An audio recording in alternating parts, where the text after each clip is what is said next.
Wow. A conversation with a woman who has so much to offer. So much to offer. An author, an adventurer, and someone who has been through an abusive relationship, but I'm sort of reluctant to say she's a victim of an abusive relationship. Oh, I wouldn't say she's a victim at all.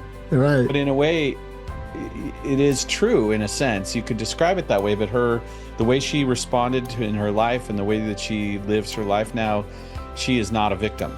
No. And she had a lot of really insightful things to say about human nature. Yeah.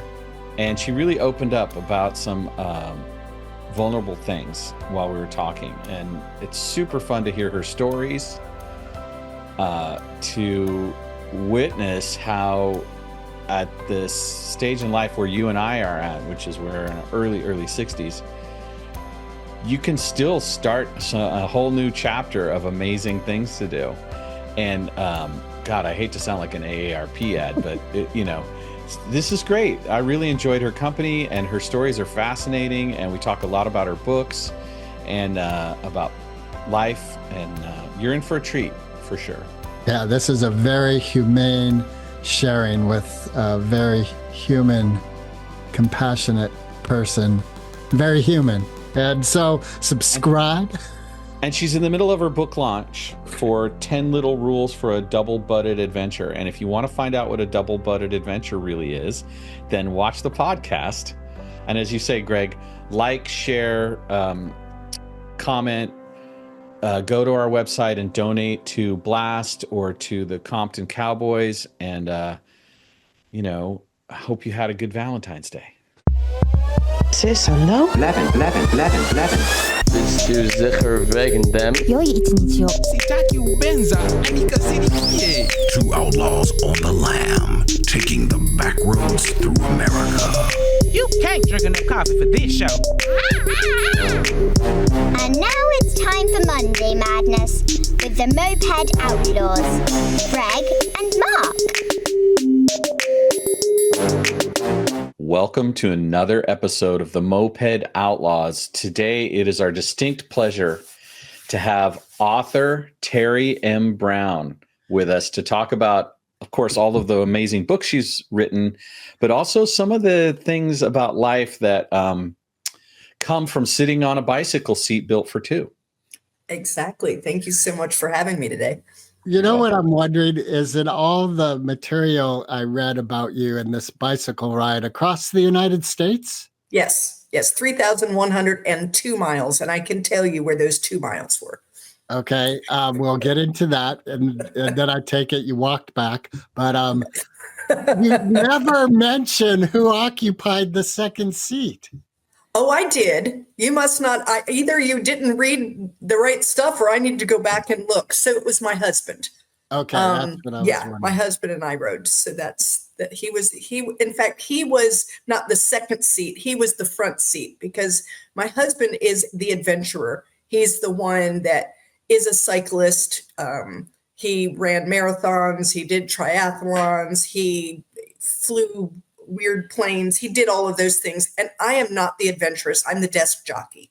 And I write books and I walk on the beach and collect shells. And so for me, this adventure was ginormous. So he got to be on the front. He was the better captain. And did you guys camp? We did. We camped most of the way. We did this journey during 2020, right. The summer of 2020. So it was COVID. So there were times we had to get hotels because the campgrounds were closed. Wow. So we kind of had to just make do with whatever we found when we got to wherever we were going on a given day, because COVID changed the complete face of the world at the time. And so you never really knew if that restaurant that's on your map, it actually still exists. Okay. And what were the 2 miles?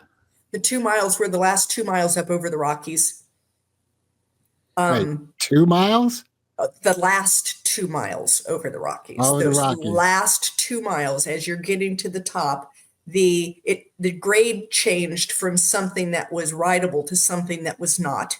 And we had to push, and we were up so high. And I live on the North Carolina coast where, high is 35 feet above sea level, that I couldn't get air into my lungs. I thought I was dying. I was bent over trying to walk, and my husband was pushing the tandem and the trailer with all of our gear, laughing at me as we're trying to get up over these last 2 miles. So that's where the 2 was. When people tried to cut it off and say 3,100, it's like, no, that 2 miles, those count. Right. Yeah. I have a question then, because you mentioned that you got out of a 14-year emotionally abused. What differentiates your husband now laughing at you as you believe you're about to die? How is that differentiated from emotional abuse? So Bruce, now I need to clarify, Bruce passed away in January. Okay. He had glioblastoma, and so he passed away just a few weeks ago. So if I get that, I'm sorry, it's what's happening right now. But the difference is Bruce believed in me. He loved me. He loved me for everything. He knew my limitations. He accepted those. And so when he was laughing at me, it was more laughing with me. It was trying to get me to understand that this last 2 miles, that I could do it, that we were going to get through it. Right. And then at the end, we've got our arms around each other up at the top, and yay, we've done it. In my emotionally abusive relationship, there wasn't any of that. I was not good enough. I never could be good enough. And so when he was laughing at me, it was truly at me. And it wasn't really laughter as much as it was derision. And so I think that's what the difference is. It's if you love someone, you can laugh at them in a way that isn't painful for them. Right. And if you see that you've pushed it too far, to back off and apologize. Oh my gosh, I didn't realize that I was touching a nerve, and you learn to step back. So when I say he laughed at me, it was more like, come on, Teri, you've got this, you've gotten this far. Just take a deep breath. You're not dying. Suck that air into your lungs, so. Well, let's acknowledge first the loss of your partner. Thank you for letting us know that. And from everything that I've read in your bios and in the way that you are speaking, I can see that he loved you dearly. He did. He was that person that helped me figure myself out again after getting out of that bad relationship. You don't walk away from 14 years and then poof, you're just fine. Right. I would go into the grocery store and go to do something as simple as pick peanut butter and then wonder, am I picking the right brand? Should I get chunky or should I get smooth? Should it be Jif or should it be Peter Pan? It was that kind of. I even want peanut butter. Yeah. Do I even need peanut butter? And so you get that kind of thing going, and you have to really teach yourself again, that you've got value and worth, and that the decisions that you make are fine. And I met Bruce in all of that, which could be a whole podcast all by itself. Because I was never getting married again. I was never even going to have a relationship again. And he tells everyone that he chased me until I caught him, which essentially means he just didn't go away. He just kept being there until I finally accepted that. And what I love about that relationship is that he accepted me when I was still crazy. Like when I still would cry over doing dumb things because I couldn't handle the trauma. I would have like PTSD moments that would come up out of nowhere. We called it my swamp gas. And, we'd be talking and all of a sudden I'd be this wild, crazy woman. And he knew that and he accepted that. And he kept telling me, I want you to be all you can be. And I'm going to stand right here with you and help you be that. And as you change, I'll change with you. And we're just going to go on this great journey together. Wow. And then riding across the United States is the thing that really gave me the power to heal myself. You have a long time to think when you're sitting on a bicycle. So. And what year was that you did the route? Oh, 2020, you said. 2020. Yeah. And it's not just like a lot of time to think. You're also doing an incredible thing. Yeah. Your mind starts giving you it's the swamp gas. You could go, wait a minute. Look at what I'm doing. Yeah. Right. When I got to the end of the ride, so you figure we've been out a little over 90 days. It was 72 days of riding. And then the other days of, you have to rest. We're not young anymore. These 20-year-olds might be able to plow across, but we had to take some rest days. And we were going to end at the Marine Corps Memorial. My husband was a Marine, and we were raising money for Toys for Tots. And so it just seemed like a perfect fitting place to end. Perfect. And we're coming up a hill where I know that we're close. And my husband says, "Do you see that flag?" And I said, "Yes." I'm going to get teary. This always gets me. I said, "Yes, I see it." He said, "That's it." Well, I started to cry. And then I laughed. And then I cried. And then I laughed because I'm just a mess that way. And I realized I can do anything. I just rode across the United States on a tandem bicycle. Me, desk jockey me, who prior to meeting Bruce hadn't been on a bicycle in 40 years. Wow. I just made it across the United States. It's not a matter of can I do it, but what do I want to do? Wow. And I said, I want to be an author. And 14 months later, my first book came out. That's brilliant. So was that Sunflowers Beneath the Snow? Yeah. Yeah. So what inspired you to write that?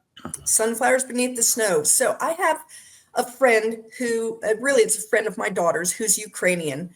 And in 2016, now I'm still in a horrible relationship. I know I want to be a writer, but I have zero, I can't do it. Not in that kind of space. But she told me this incredible story. It was so incredible that I thought that I was misunderstanding her because she has a very thick Ukrainian accent and English is not her first language. And I thought it's a communication problem. So I started grilling her. You mean this and you mean this. And she's nodding the whole way. And I thought, oh my gosh, that needs to be a book. But I didn't think I was the person to write it. Then in 2018, I've now met Bruce. And I was getting ready to go on a writer's retreat. And we had only known each other maybe 2 months at this point. And he knew I was going on this writer's retreat. And he said, "You need to write that story." Because I had told him and I said, "Oh, I'm not the right guy. I can't write that story." And he said, "Yes, you can. I want you to do it." So I wrote the bones of that manuscript in 2018, but I didn't show it to anyone until 2021.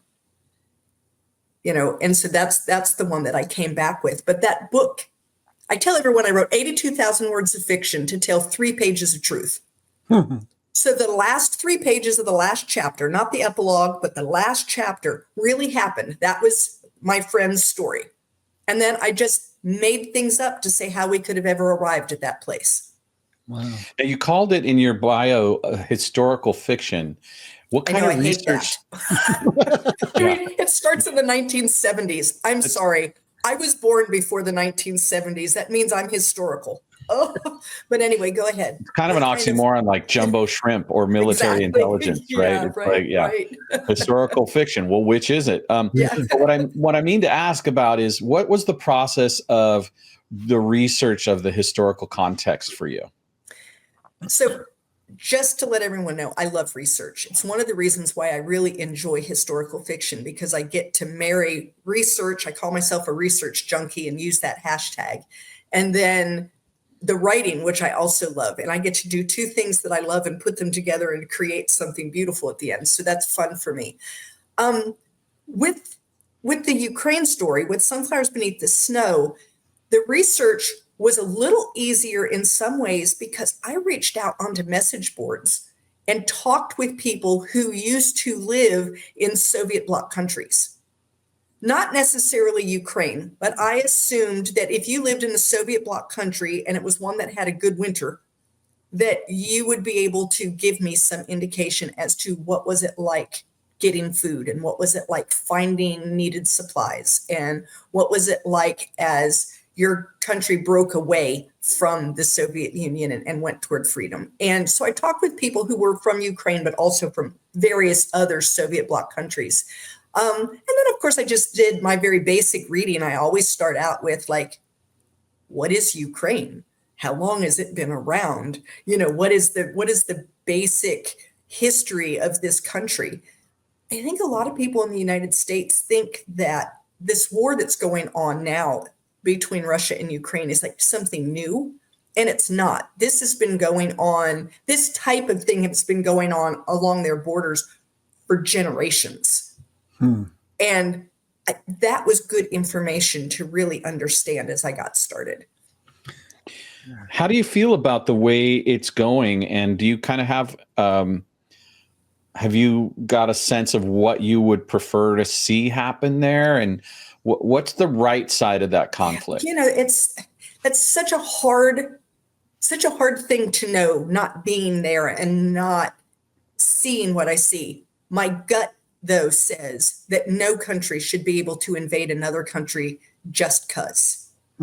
And so I don't like the fact that Russia just said, well, we're taking this over and we're coming in and we're grabbing your land and we're taking your ports. And so that's my gut feeling. How we resolve it, has there ever been any wrongdoing on both sides? I mean, of course there has. It's war. War is ugly and people don't behave appropriately in wartime. I don't think that there is innocence, complete innocence on either side. How does it resolve? Oh, I wish I knew that I could make a lot of money and you know, I don't know how it's going to resolve. I just think that it's really unfortunate for the power grab like that. And it scares me when when countries go in and do power grabs like that, because that means that, you know, if Russia succeeds there, why wouldn't they power grab somewhere else? Right. You know. So what I was looking for really was, you said you researched the history of Ukraine at a level that had you understand that the conflict there was multi-generational. Right. And I'm wondering if you could shine some light on what that means and what your history research revealed about the evolution of those conflicts. I think that what it revealed to me, the thing that was the most important that I really picked up on in my characters, is the fact that you have a people that have a history that keeps being pulled from them so that they no longer have an identity. So there's like an identity crisis. And they finally got their identity again. And now, of course, it's trying to be ripped from them one more time. But they did things even when the Soviet Union had them all locked down and they weren't allowed to have religion and they weren't allowed to have any of their traditional marriages or any of their traditional dances, they found ways to keep it anyway. And so they had their stories and they had their other things. And one of the things was the sunflower. So the sunflower, they use it in everything, but they have beliefs about the sunflower, that the sunflower looks up to the heavens during the day and then bows its head at the end of the day and reflects and rests, and that they needed to be like the sunflower. And that right now, when they had their head bowed, that was during that time at night when they were with the Soviet, and that there would come a point where they would be able to lift their heads again to the heavens. So I just kind of liked that idea that they would put sunflowers into everything. They had them carved into wooden pieces of furniture, and they had them embroidered into their curtains and other things. And it was all a reminder of who they were. And I love that idea that they were not letting this occupation take from them. And so when you hear some of the stories, there's one in particular that I loved right at the beginning of this most recent conflict, where a woman took sunflower seeds and put them into the pocket of a Russian soldier and said, keep them in your pocket. That way, when you die here, sunflowers will sprout where you died. That's because that was her, like, this is our place and you can't have it again. It's interesting that on a personal level, you lost your identity. Yeah. And you have children. Are there conscious things you hope that your children know so they don't ever find themselves in a place where they've lost their identity? I don't know that when I'm writing, if you're asking about writing, a lot of times I do things and afterward I look and say, wow, would you look at what I just managed to do? No, I'm more you as a mom. Me as a mom. Oh yeah, I definitely. I mean, I've learned now to just talk. I let my kids know this is what I'm feeling, this is what I'm doing, this is because I hid for a long time. And hiding doesn't ever fix a problem like abuse. You have to, if you bring it out into the light, it starts to wither away. So I've told my kids, it's okay to be unhappy momentarily, but it's not okay to live unhappily. If you're unhappy, and I don't mean my sports team lost, I feel sad today. I mean, if you're unhappy, take a look. What is it? Is it something fixable? Because you're not supposed to spend all of your days miserable.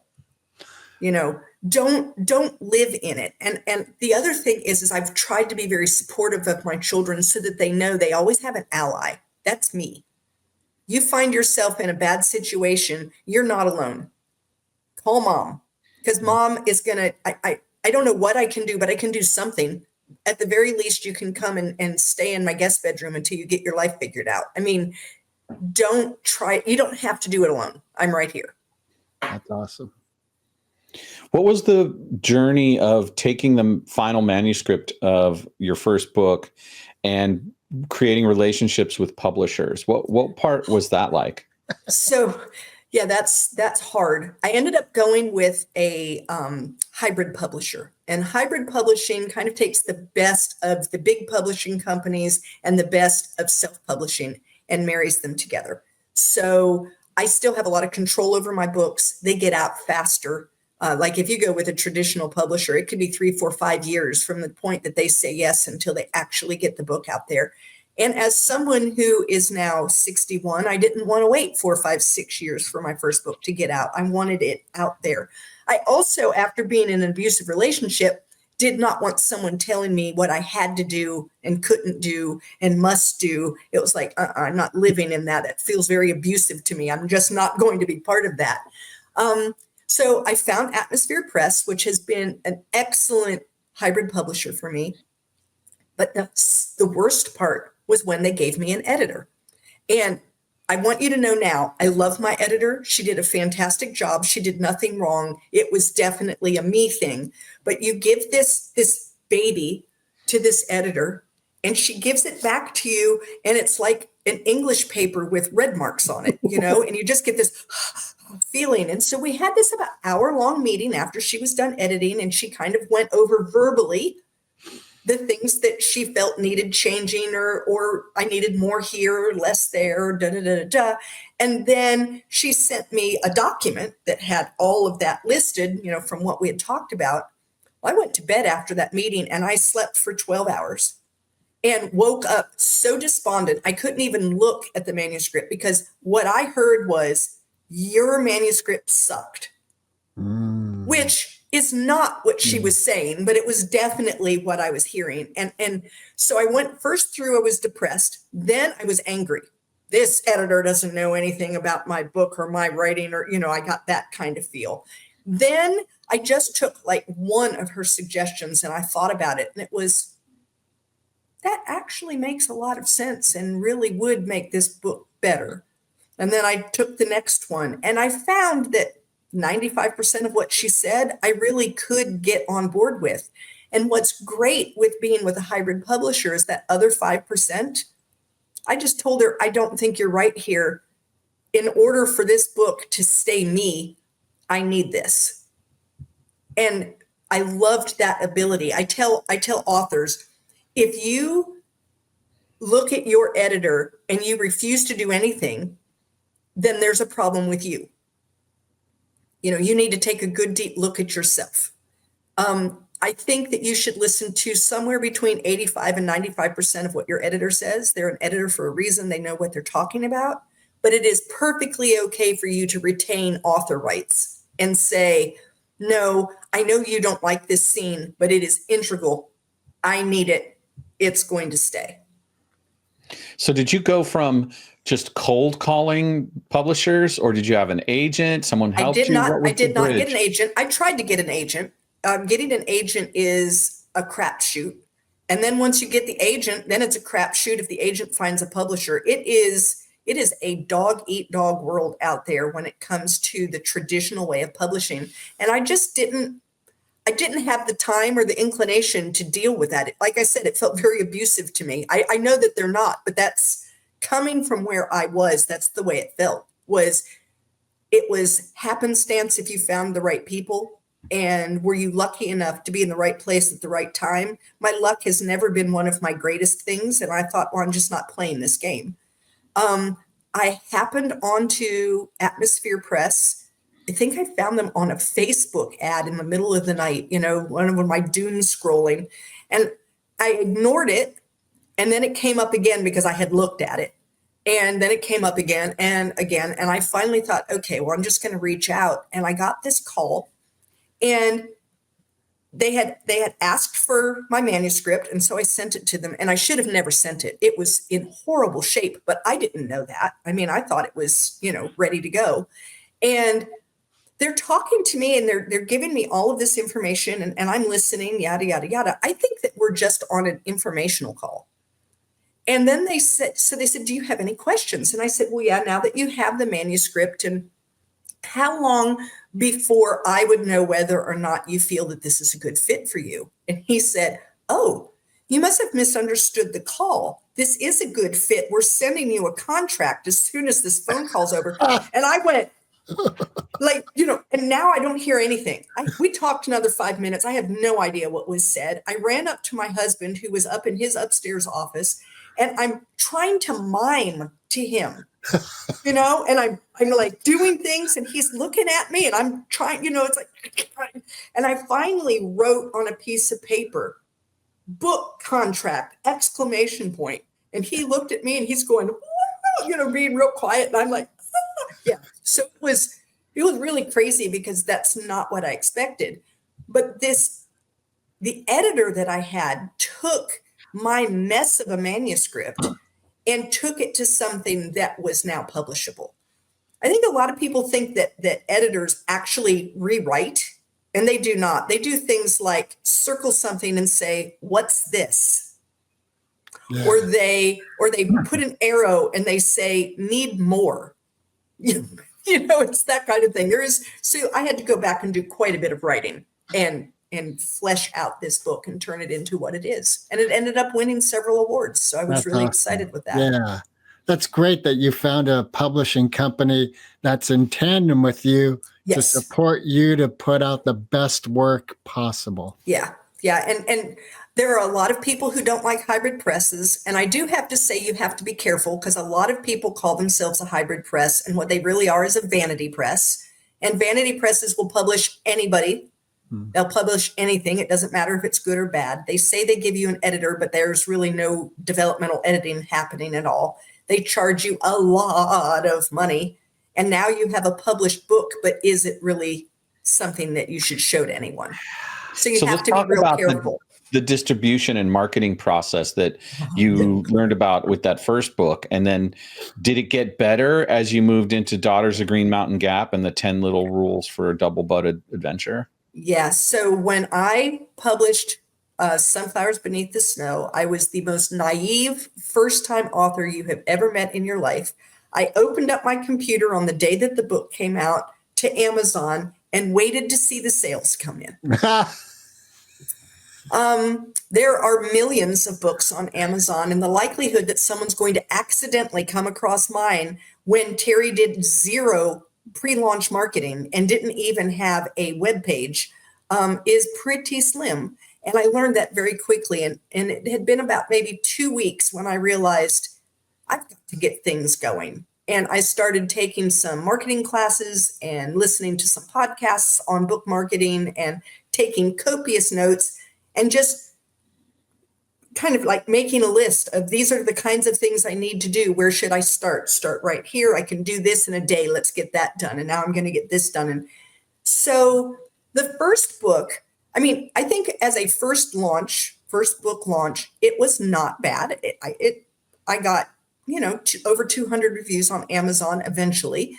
It sold. People began to know who I was. But the second book was easier because now I have people who already heard of me. I've now met other authors. I now know that I need to do a launch. I now know what that entails. So by the time I did my third book, Your Daughter's Green Mountain Gap, now it's even easier. I've learned even more. And now with 10 Little Rules for a Double-Butted Adventure, I actually changed publishers for this one because I wanted it to land in a place that it fit. I didn't want it as this nonfiction memoir / self-help / inspirational book amongst a bunch of novels. I wanted it to have a good home. And 10 Little Rules they're called Little Rules Publishing Company. And that's what they do. 10 Little Rules for, and they have several books. And it's about different things, public speaking, finding a new job, like whatever it is. And I loved their format. And I had met the publisher, her name's Carol Pearson, and I had met her because she wrote one of those books and started her own company. And then that's where it went from there. And I had her on my podcast, Online for Authors. And so I had her on my podcast and we met and we chatted. And then before long, it was like, you know what? I have a book I think is going to fit. And I pitched it to her and, that's where it went. So that book is coming out, like I'm in the middle of launch right now.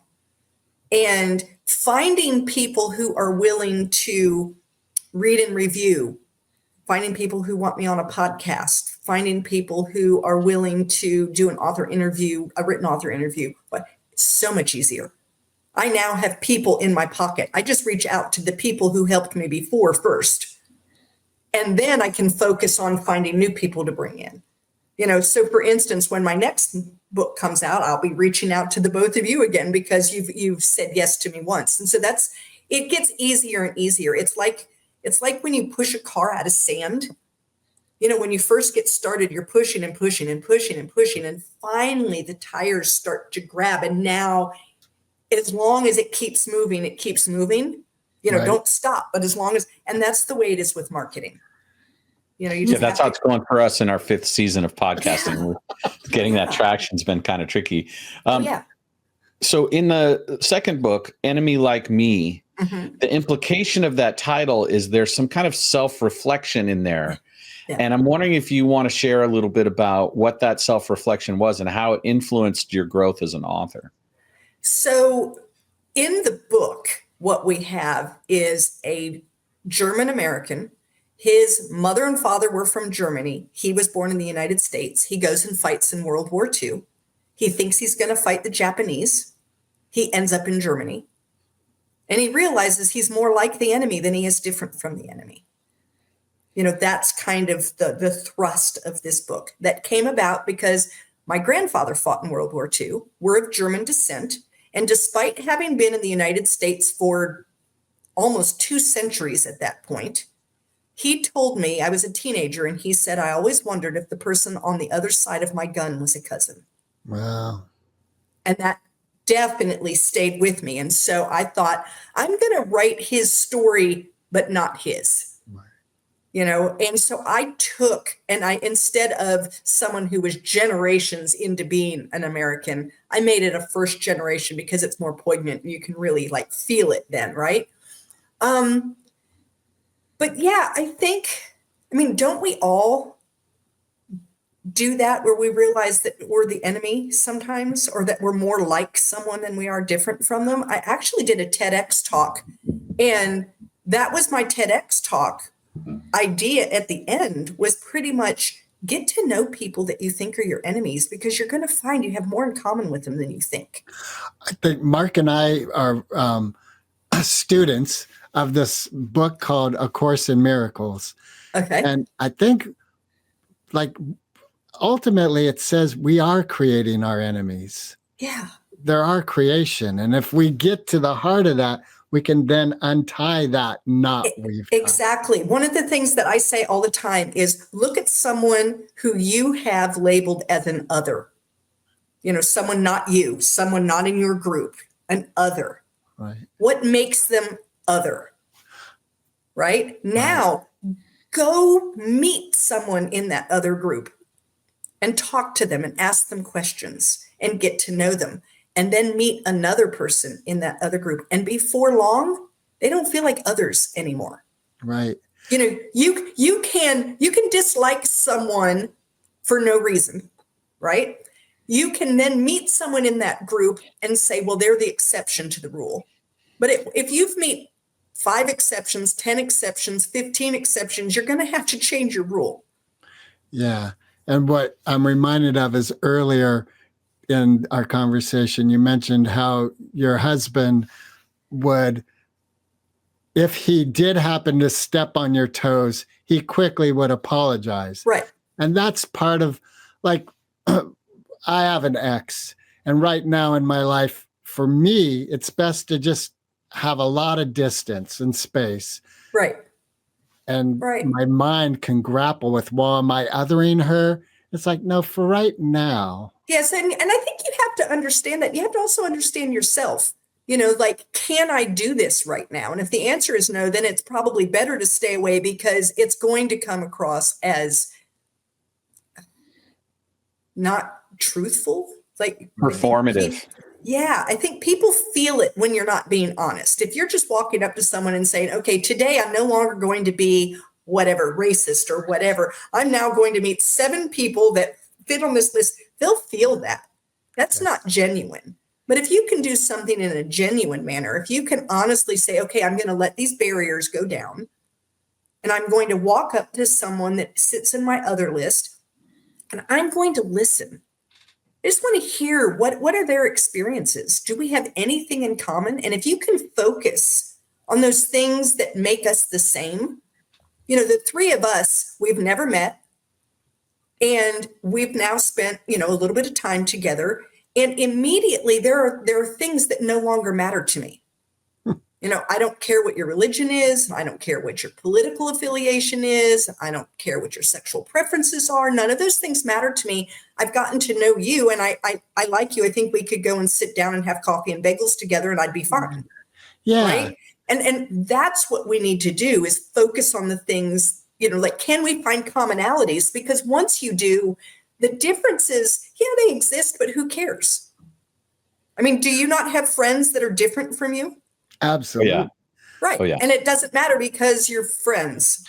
And right? I think, right. And I think part of the friendship, like my partnership with Mark, before recording, you saw me make a mistake. And right. So what I've really loved with partnering with Mark is a lot of space for our humanness. Yeah. And our interaction with each other is always coming from an intention of support and growth. Right. And you give each other grace when you mess it up. Right. Well, You and know? we have a deep desire to actually see the full expression of the partner. Like, there's some relationships where I will be in resonance with you as long as you stay within this. Exactly. In this little bounds. But the minute you get outside of it, well, I don't want anything to do with you. Right. And what I found in my maturity at 62 is that I actually want to have relationships where I can handle the sensation of people stepping more into their authenticness, even if I feel challenged by it. And that's. And part of that is because you too want to be able to be authentic. Yeah. There is Oh, nothing absolutely. worse than trying to hide yourself and remain in this little thin box that someone has put you in, when that's not where you belong. Or if maybe that's where you belong 70% of the time, but this other 30% is like, you know, going all outside the box. And so you want that kind of relationship because you want people to give it back. Well, and that ties into this idea that our minds, whether we think we can ride a bicycle across the country, or whether we think that we know someone's limitations and their faults, oftentimes, if we just stretch beyond what we think we know, we find that in this open field of discovery, there's this rich thing that we never thought could be possible or was imaginable. And so in the field of, you know, stretching yourself physically to go further and higher and walk farther, bike farther, or stretching emotionally and interrelationally to find out and be curious about people beyond our preferences and aversions. So much can be healed in our cultures if we're willing to do that together. And one of the things that I start with is this idea of, if there's something that I'm pointing my finger at that's upsetting me or I have judgment about, it probably means I'm in disapproval of that same element of myself. Yeah. And so the exploration becomes, well, why am I in disapproval of this element within myself? What becomes available to me when I step beyond that limitation? Exactly. And so in Enemy Like Me, eventually there must be a moment where the character is face to face with someone he needs to kill, right? Yeah. And that's a big part of the dramatic peak. Am I right? He's actually face to face. He comes face to face with a woman who grabs her child and runs and hides from him. And this woman lives in the town that his parents were from. Wow.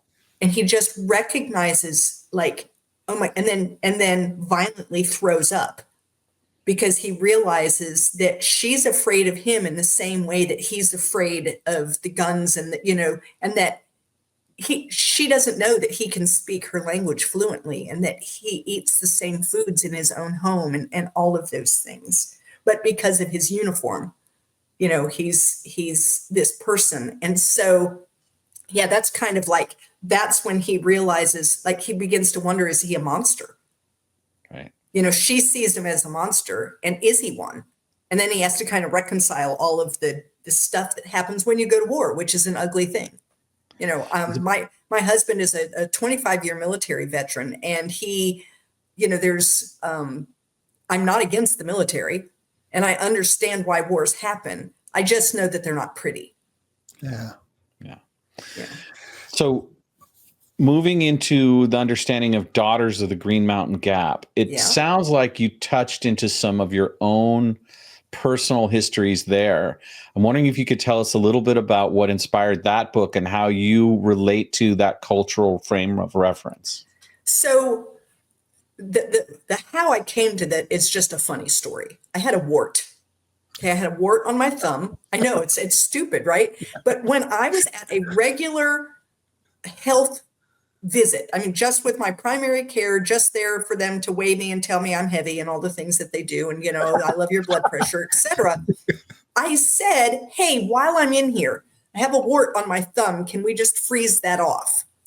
And she said, oh no, that's on your hand. We're going to have to send you to a hand specialist. So I went to CVS and I got a patch, and that was the end of the wart. A couple weeks later, I was talking to my brother on the phone, and I was just kind of complaining about the state of healthcare, how primary care used to do everything, and now they do literally nothing except tell you you're heavy and send you on to a specialist. And he said, why didn't you get someone to talk off the wart? I said, what are you talking about? He said, yeah, I got a buddy that talks off warts. Well, I'm the naive person in my family, and they often tell me stories that I fall hook, line, and sinker, and then I have to hear about it every Christmas for the next 47 years. So I said, and that was the end of that conversation. But when we got off the phone, research junkie Teri came out, and I had to look it up. So I did. And guess what? There are people who talk off warts. They mumble at your wart, and they give you a penny, they buy it, and then within a week, the wart falls off. So now I'm kind of hooked, and I'm looking, and I find out thrush. It's like an infection that you can get that babies often get in their mouths. Women can get when they're breastfeeding, that kind of thing. There are people who can blow into your mouth and the thrush will disappear. There are people who can talk to breech babies and get them to flip in the womb, right? Like, weird stuff. So now I'm really into it. And the next thing you know, I'm in the Appalachian Mountains of North Carolina with granny women. And these were the women who delivered the babies and did the roots and herbs and what I say is a little bit of mountain magic. And Maggie, I always have characters that kind of are just like pop up into me. And Maggie was born and started whispering her story to me. So that's kind of where it came from. This was a 2-part question, though. What was the rest of the question? What about the Daughters of the Green Mountain Gap is a reflection of your own lineage that you identified with? Family is wonderful and it's hard. Because as you go through the generations, some people you click with, some people you don't.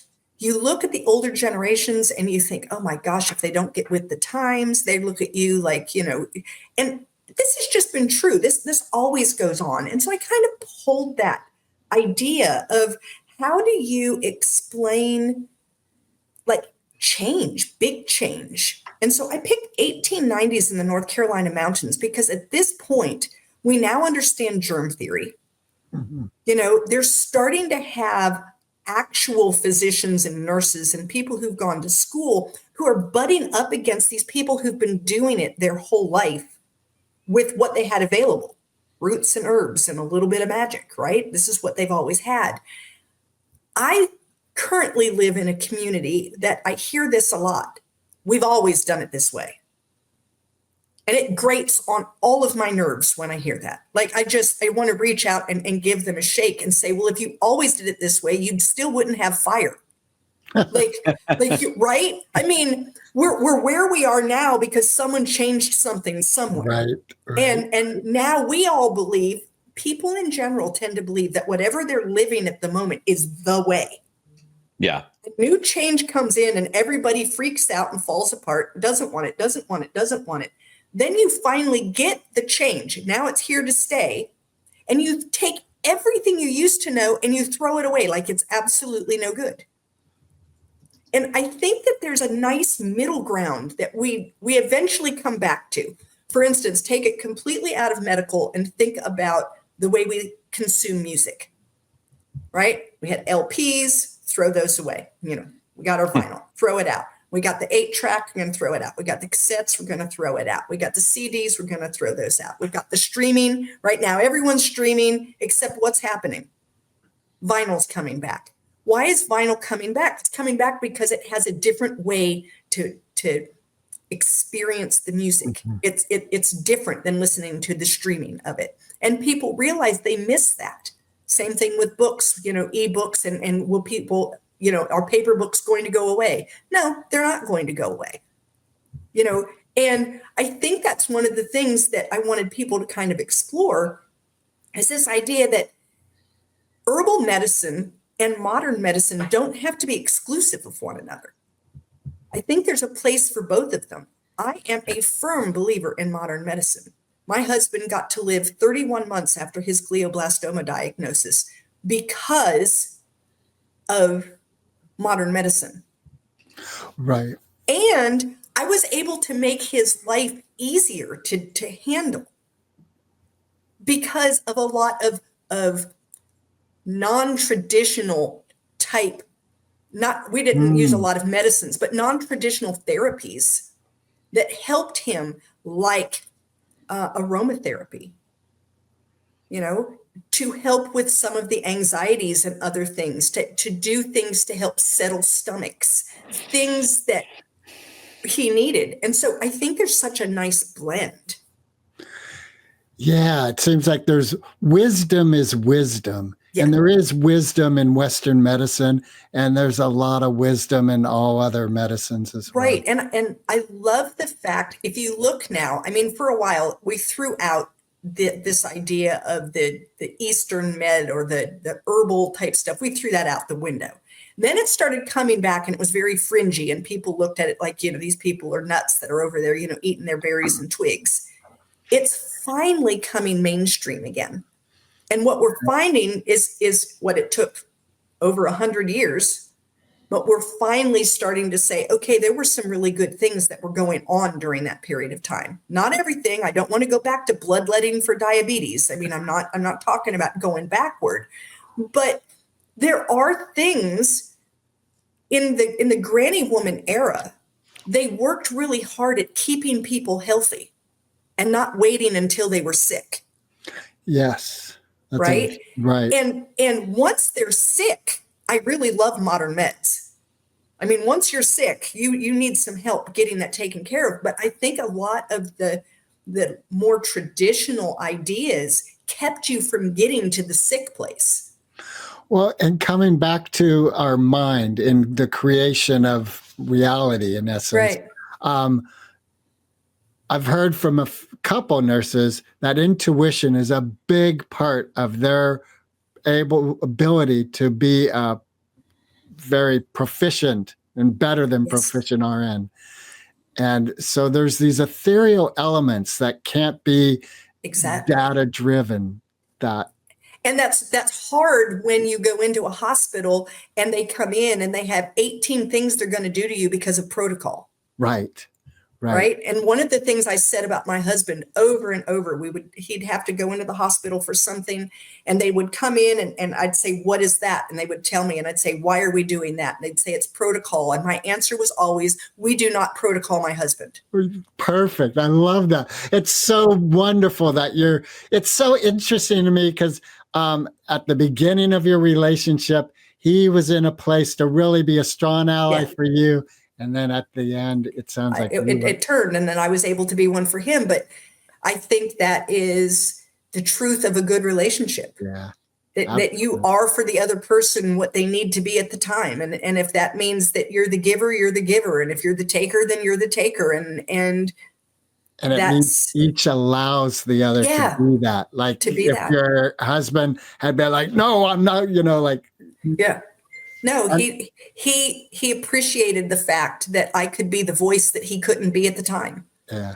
And it was like, no, we are not protocoling my husband. You get me. The number of times it was a neurologist that we needed, I'd say, you bring in the neurologist and have them explain to me why we're going to do this. And then we'll talk. Yeah. But we're not doing it for any other reason. And what was really fascinating to me is the number of times that I would get the neurologist to come in who would say, no, we would never do that.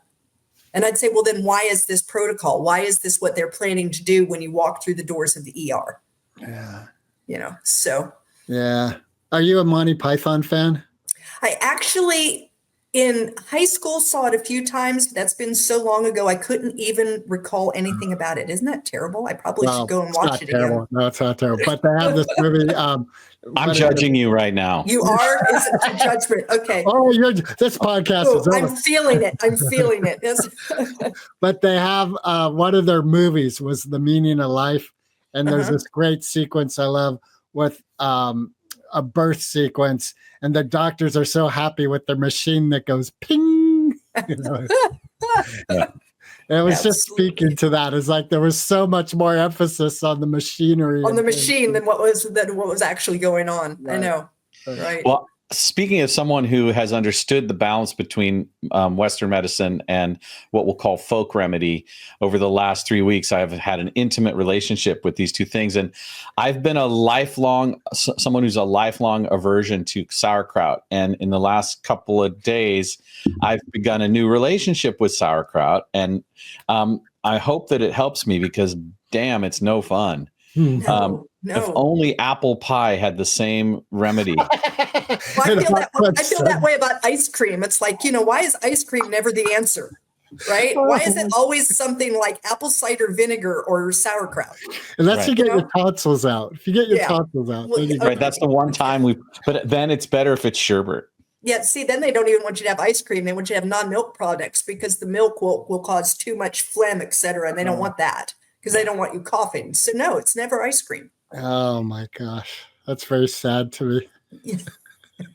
So how's 10 Little Rules for a Double-Butted Adventure, and who the hell thought of that title? How's it doing? So it is going to launch in 2 weeks. Okay. So we're at the how's it doing? Oh, I hope it's doing well. I'm really excited.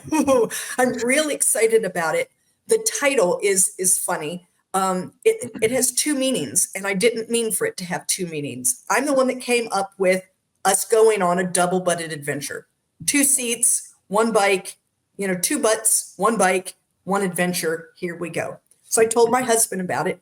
He's an engineer. I was the emotional one in the family. He was the one that had a plan for every plan. He always knew, he was the straight and narrow, knew what he was going to do kind of guy. And I said, isn't that a great name? And he said, yeah, I didn't know you knew anything about double-butted steel. And I said, what? And he said, well, yeah, that's the process that they use to make the long tubes on a tandem bicycle. In order to make them strong is you have to do this thing called double butting. And I started to laugh and realized it was the perfect name. because it whetted my kind of emotional, creative, all over the place personality, and his down the line, double-butted steel The bike. for the bicycle. Yeah. Well, without going into the specifics of what double butting is from a steel perspective, what are your hopes in terms of this book? What's the impact you're looking for? So these are my 10 rules, 10 things that I learned while on this big adventure. At the end of every chapter, there's questions where then people can answer them. I hope they create some of their own rules. My hope is that when people are done, they feel like they can lead an adventurous life. Does this mean they have to go on a tandem bicycle ride? No, it does not. It doesn't even mean you have to do anything physical like that. But by adventure, I mean getting outside of what you're doing now.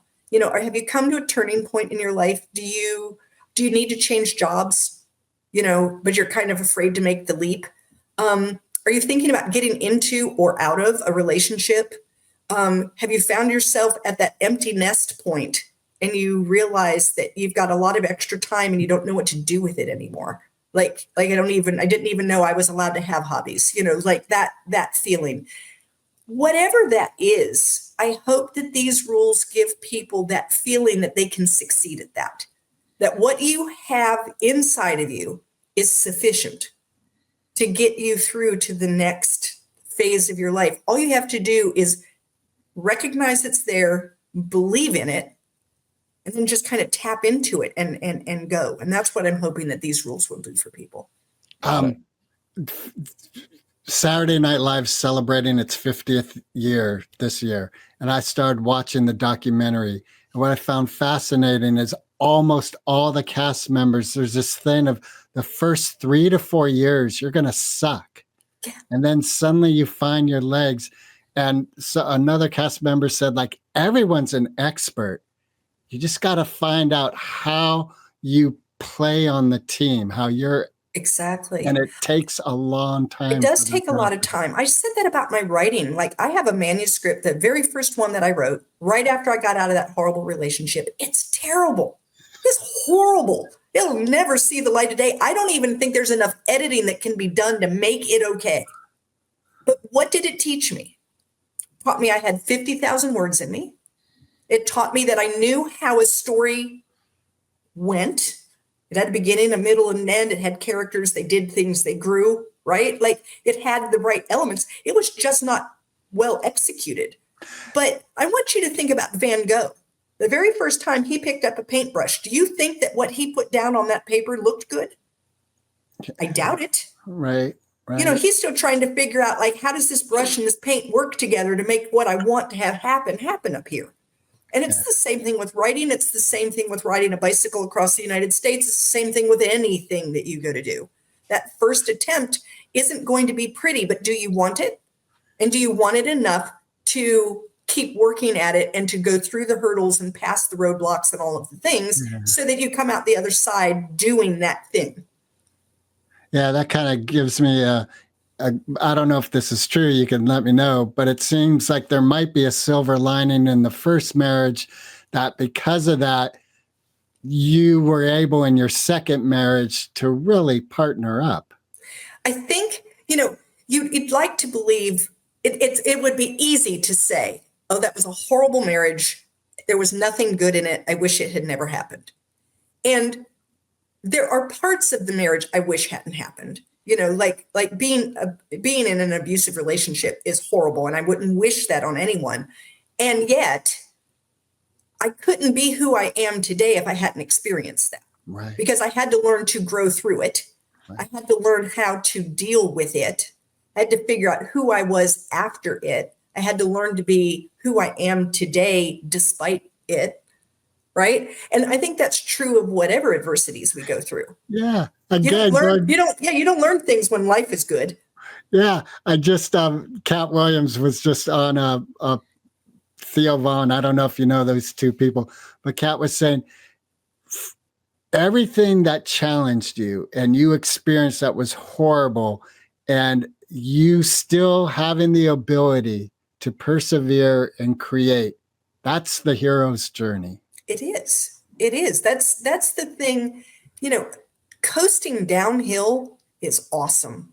You go flying down that hill, you're not working at all. That's fantastic, but it does nothing to help you get up the next one.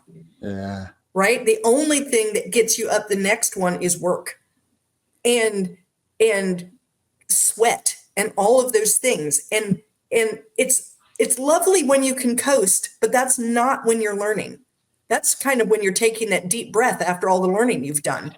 And then you're going to go learn some more. And you're only going to learn when things are not easy. So is there something on your plate, or do you see something on the horizon that you want to engage in that is going to move you out of your comfort zones now?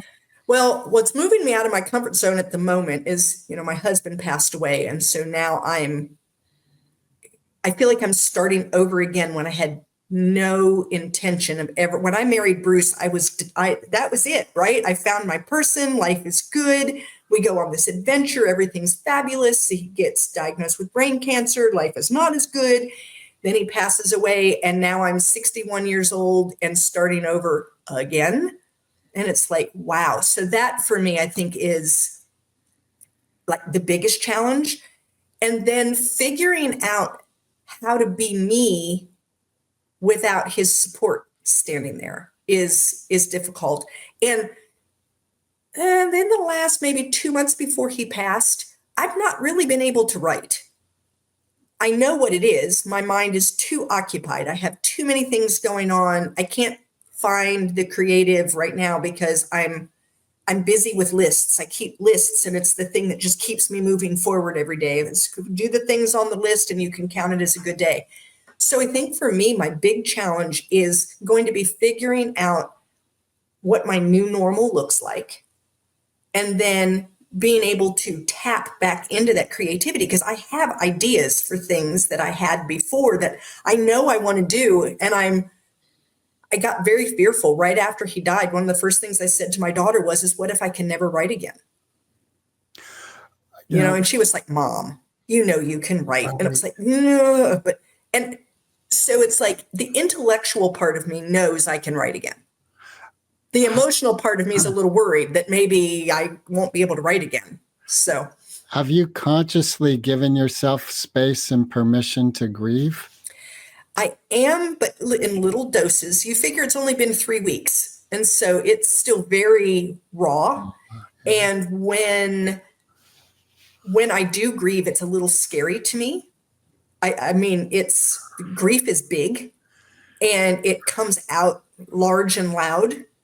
And then it scares me. And then I like want to put it in a little box and like put it away. And so I am doing it. I have a therapist. I think that helps because he makes me cry every time I get on and talk to him. So that's fabulous. I need someone who will push me. And the first 2 of those 3 weeks, I had someone with me all the time. There was always a kid with me, that nobody would leave me alone. And so I've only actually been alone for 6 days. Wow. So am I giving myself space? Yeah. Am I doing it right? Not sure yet. I think I'm getting it figured out, but Well, grief takes its own time. It does. And I've been told, my therapist, first of all, said there is no such thing as one way to grieve, that whatever I'm doing is right. And I said, well, it's good to know. And that the other thing is that it doesn't like finish up in 3 weeks. You can't give it a timeline. He said 10 years from now, something could happen that will just have you sobbing.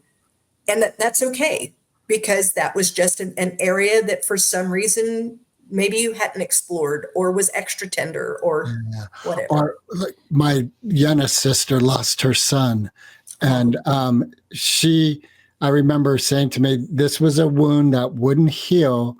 And so she was going to learn to enjoy life and respect the wound. Yeah. And I think that's the thing. A lot of people believe that you get past grief. And I think what you learn to do is live with it. Yeah. You learn to accept it as part of who you are now. Yeah. Just as that person that was abused is still there and still has memories and still knows what happened and still, the same as with grief. You don't get to put it in a box and put it away and pretend it didn't exist. Or if you do, I think you'll have a lot of therapy. So Hopefully. All right, there's a bad joke there. I'll let it go. I'm sure there is. And I apologize if I had totally, in that last question about the horizon, I had totally forgotten that No. So, the thing is I try very hard to be very open. And one of the things that and I'll be very honest, I was talking to my therapist last week, and I said, the thing that I'm having the most difficulty with right now is that the last several months of my husband's life were very difficult, especially at the point that he decided to stop taking chemo anymore. And when you stop taking chemo with glioblastoma, you know that now the cancer is going to grow and things are going to get bad. And he had a little bit of personality change. He had a lot more anxiety, which was not something that he had ever really experienced before. A lot of frustration because where the tumor was, he could no longer speak. So those last 4 or 5 months, he had no voice. And so he was frustrated. He had things he wanted to say and all of his thoughts, and he can't get them out. And how frustrating would that be? That was what was like consuming me. I was having trouble pulling back and remembering the man I married and all the wonderful things because I was so still focused. And my therapist said, give it a little time. Usually that will start to back off. And if not, we have therapeutic things we can do.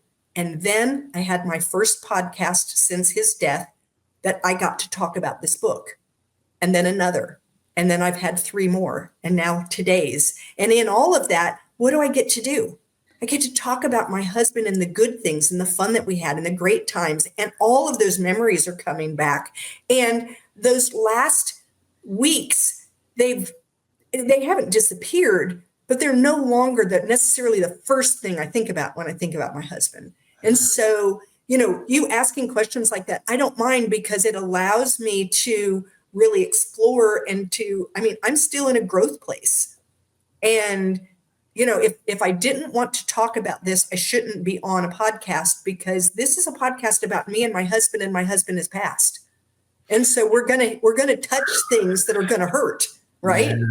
Yeah. So I'm curious about whether you have a moment that you could relate to from the ride where there was some sort of late night inebriation, some sort of was it scotch? Was it just, his touch, whatever, where you looked up at the sky and you felt like the world was yours and this was the glory of life? Oh, so many times. There were not inebriation. I don't drink, but so many times that it was amazing. One, we were in Montana. It was July, would have been in July. Maybe 1st of August. We were in Montana. Beautiful. The skies in Montana. They call it big sky country for a reason. And we were sleeping in a tent. And my husband, he said he had old soldier's disease, which means he had to pee every 2 hours. And so he had gotten up to pee on a tree, and he threw the tent flap open. He said, Teri, you have got to come out here. And I'm thinking, I am so tired. What are you doing waking me, right? But I get out of the bed and look up, and I could have touched the Milky Way. I felt like I could just it was so incredible. And I looked off to my left, and that was when the comet Neowise was going through, and you saw the comet, and it looked like it had a tail 6 inches long. I mean, from where I was standing, right? So, and it was just unfreaking believable to stand there and see that. We had another one. It was a horrible day where it was hot and uphill all day long, and it was just miserable. And I had gotten to the point I wasn't looking around. I was looking down, and I was watching my feet, and I was just pedaling because we had to get to where we were going, right? And so I just was pedaling. And all of a sudden, Bruce says, Teri, look over to your right. and I looked over and there were horses running with us. Mm. And they went all the way until their pasture ended, and they had the fence, right? And the lead horse pawed at the ground and shook his mane, and we went on, and I thought, Oh. you couldn't pay to have that happen. Brilliant. Right. So, yeah. And time and time and time again. When we were in Idaho, we were going up the mountain in order to cross the Rockies. We were in Lolo Pass was this area. We were in the Lotsa River Valley, and it was gorgeous. And my husband was so good. We would turn a corner, because that's the way you did, around and around, going up for 3 days, right? And we would turn a corner, and I would say, oh, that's the most beautiful thing I would have ever seen. And he'd pull over and let me take a picture. Oh, my God. And then around the next corner, I have 432 photos from those 3 days, because Wow. every time we turned a corner, I said, oh, that's the most beautiful thing I have ever seen, and it had been up until the next one that I saw that was the most beautiful thing I had ever seen. So That's so beautiful. yeah. All right. Wow. I think this is a really good place for us to sort of land this plane. Awesome. And as part of our particular flavor of podcasting, we have a question that we ask every guest. Oh, great. Am I ready? I think you're ready. You're so ready. Okay. Foo Fighters or Eminem? I don't even know what you're talking about. There you have it, ladies and gentlemen. That's an answer. I'm going to have to go, be a research junkie and find out what the heck you just asked me. Got it. So just Foo to give you a little, Fighters, Eminem, nothing. I'm going with M&M's. It sounds more like food. yeah. Well, both of those artists are musicians. Oh, Well, So- bands. Well, one's a musician and one's a band. Anyway, Great. I love how you split that hair. yeah. yeah. You have no hairs to split. And I obviously am like way behind on things. I've got to look this. I'll look them up. I'll listen to both. I'll get back with you. I'll send you a little email and let you know what I think. Awesome. Thank you so much for sharing your life and for what's coming in this book. Let us know when the launch date is, if you can, so that we can Yeah, publish the that. launch date is February 14th. Got it. But I will be doing kind of a virtual launch for the whole month of February and March. So I'm going to just be putting it all out there. And keep in touch. Let us know how it's going. Absolutely. I sure will. Thank you so much for having me today. Thank you for being with us. To me, you're one of the bravest, strongest people I've met in a long time. Aw, thanks. That means a lot to me. Thank you. You're welcome. Yeah. Bye now. Recording stopped.